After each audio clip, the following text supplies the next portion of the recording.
thinking you're so important just because of $300. I don't care about such a small amount of money. Chuckling, my son and his wife looked down on me, hurling harsh words. I've been helping them for 10 years since they told me they were struggling financially. Even though they never found steady jobs, I held my tongue and tried to find ways to support them. And what do I get in return? Why did I bother helping them in the first place? I thought someday they would appreciate my efforts and soften their attitude, but that day never came. Isn't it clear now?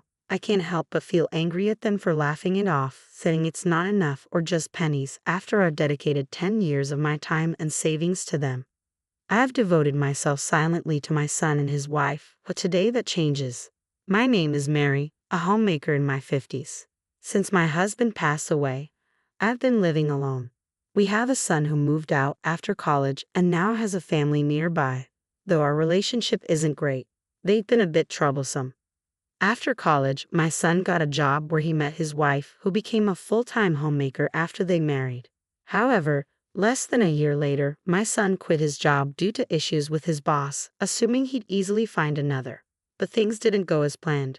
Despite searching, he struggled to find suitable work and eventually gave up altogether. His wife didn't show interest in working either, and within months they faced financial difficulties. To help them, I began sending them a modest $300 each month. They were grateful and thanked me for the support. Every day, I hoped they would overcome their difficulties and become self-sufficient. But now, after 10 years, my monthly $300 isn't appreciated anymore. It's something they feel entitled to receive. For example, one busy month filled with family events, I couldn't find time to meet my son and his wife on the usual day. I give them their monthly money.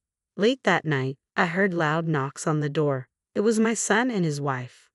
"Mom, we need the money on time. Are you starting to forget things because you're getting older?" My son teased.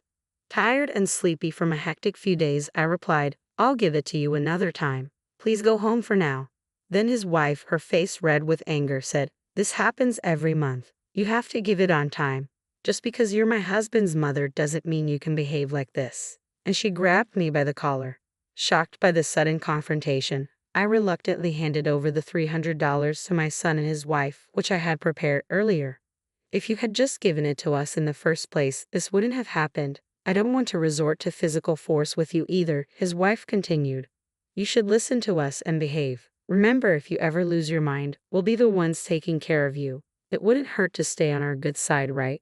Their audacity infuriated me, but I feared that challenging them might cause them to depend on me even more, much like when my son quit his job. So, swallowing my anger, I smiled, apologized, and did as they demanded. Looking back, I realized I should have stood up for myself then.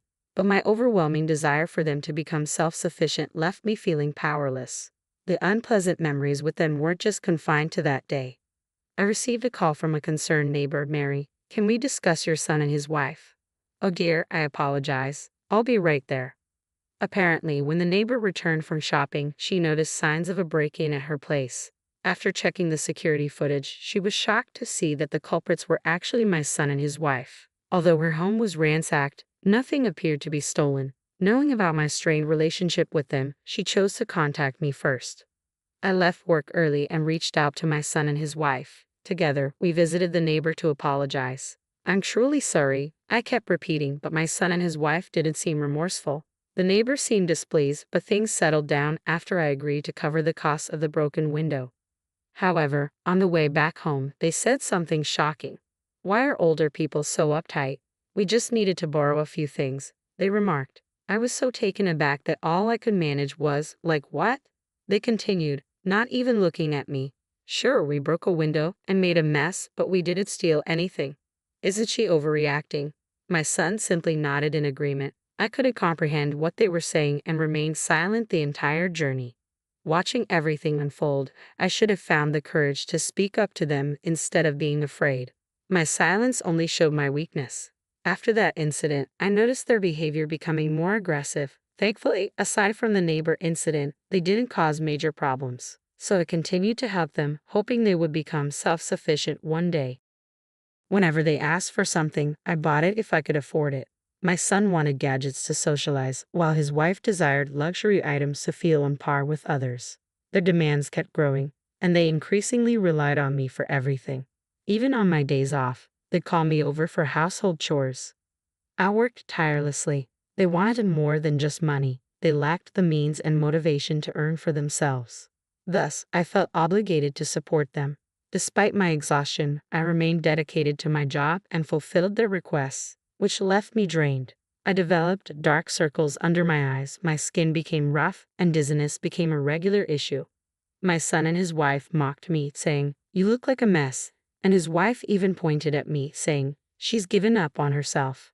I didn't have the energy to defend myself against their hurtful words. Deep down, I knew I was reaching my limit, but I felt if I stopped working and helping them, everything would fall apart for all of us. So, despite my exhaustion, I kept pushing myself, determined to hold everything together. Honestly, I had wanted to lean on someone and give up a long time ago. One day, while I was doing chores at my son's house, a small incident sparked an argument. I was already stressed and tired, so every little thing they did annoyed me. His wife then made a cutting remark, saying, "You act like $300 is such a big deal."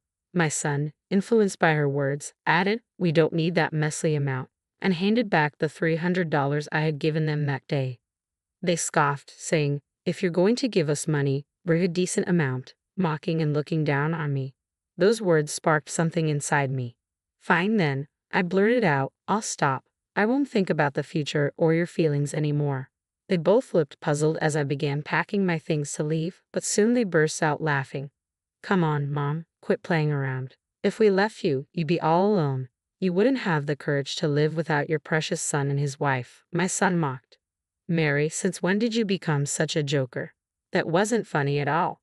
You had me worry for a moment there," his wife chimed in. They thought I was just venting frustration and not serious about ending the financial support. They continued to mock me. "If you've got the courage, go ahead and leave," they challenged. "But if you do, we'll cut ties with you. Think you can handle being all alone? You'll regret those words soon enough. Your stubborn mom could never do something like that, right?" I felt completely cornered by their words, yet they continued to treat me poorly. I started questioning what I was gaining from supporting them. Buying them things they wanted, doing their chores. Wasn't I just being used and taken advantage of? It felt like they were exploiting my kindness, treating me like a servant even when I was at my breaking point. They might be family by blood, but their behavior made it hard to see them that way. "I'm serious. Remember that you asked for this," I asserted, but they just laughed it off, treating my words like a joke. "Go ahead and try, but you'll regret it soon. I can already see it." My son's words ignited a fierce determination within me. "I'm not going to take this lying down. I'll make them realize how much they've underestimated me and how wrong it is to treat me this way." As I packed up to leave their house, all I could think about was how I would stand up for myself. First things first, I cut off all the support I had been providing to my son and his wife, just as I had promised. No more money, no more financial aid, and no more helping out around their house. Nothing. From my perspective, I had always lived for the sake of my son and his wife, prioritizing their needs over my own. Taking action without considering them was new to me. Now, I could take a break without worrying about them. I could spend my money on myself and do chores just for my own satisfaction. Experiencing this newfound freedom was truly wonderful. My son and his wife believed I would never cut ties with them and live independently. But in reality, the independence I had yearned for over a decade was exactly what I achieved. Moreover, I decided to exert more pressure on them. I had leased the apartment they lived in after they were evicted from their previous place due to financial difficulties. Naturally, I was also the one paying the rent. Since I had decided to stop supporting them entirely, it didn't make sense to continue paying their rent. Therefore, I contacted the real estate manager and terminated the lease. The manager, who understood our situation, cooperated with me. They were given a month's notice to vacate the apartment, with the understanding that if they didn't comply, formal action would be taken. That night, I sent a text to my son and his wife, informing them that if they didn't move out of the apartment within a month, it would become a serious matter. They read the message right away, and within minutes, my phone started ringing. "Mom, what the hell is this? Where are we supposed to go?" My son shouted as soon as I answered. I could hear his wife panicking in the background. "You may have forgotten, but I was the one paying for that apartment. I told you I was stopping all support, didn't I? So, canceling the lease was the next step." I replied calmly. "We never agreed to that." You said you'd stop sending money, but we assumed everything else would continue, my son protested. I chuckled at his naive expectation. Really? While you speak so harshly to me, you thought you could still rely on my support for everything else, except the allowance? It's astonishing to see how naive my son and his wife can be. I had let them treat me however they pleased for too long. Even when I expressed my discomfort, I always gave in to their demands, financially and with my time. It was somewhat selfish of me, hoping they would eventually become independent. But I was mistaken. They were the type to take advantage of my generosity as much as they were pampered by it. In hindsight, I should have clearly asserted my position and made them understand. I was the one providing allowance, offering financial support beyond that, and taking care of their household chores. However they look at it, I held the upper hand, and they should have shown gratitude and respect towards me. Instead, they treated me with utter disrespect, like a servant, a mere tool, an ATM to be used at their convenience. To make matters worse, they even laughed at me. When I was at my wit's end, why did I exert myself so much for such an unreasonable couple? Even when they treated me unfairly, I remained silent and let them have their way. Despite all I did for them, they never appreciated my efforts. They only took advantage of me. It wasn't until I reached my breaking point that I realized how selfish and dismissive they truly are, and how they never truly saw me as family. They may have viewed me as a resource, but never as family, not even a little bit. Why didn't I see this sooner? Why did I keep giving my all until I felt completely overwhelmed? Why did I continue believing in them? Looking back, I realized how pitiful my past actions were. I tirelessly supported them, hoping they would eventually become self-sufficient, but all my efforts seemed to count for nothing. As I reflect on the past, my anger towards them intensifies. I feel the need to confront them and demand accountability. I won't be satisfied until they acknowledge their mistakes and apologize. Fueled by these emotions, I spoke up again. I'm going to stop the allowance but continue with the other support. What do you think? I asked them. That's not going to happen. My son tried to interject, but I cut him off firmly. No buts. You understand me. Your lives have always relied on me. If you ever upset me or if I decide not to help you one day, you'd be in trouble. Fortunately for you, I've been naive enough to keep hoping that maybe someday you'll become independent, that perhaps you won't need me to get by. That's right, Mom is kind. That's why you're not really going to abandon us, right? You just said those things in the heat of the moment and now you can't take them back. So you're doing this, right? It's okay, we forgive you. Let's try to be a family again, okay? My son pleaded. Don't be foolish.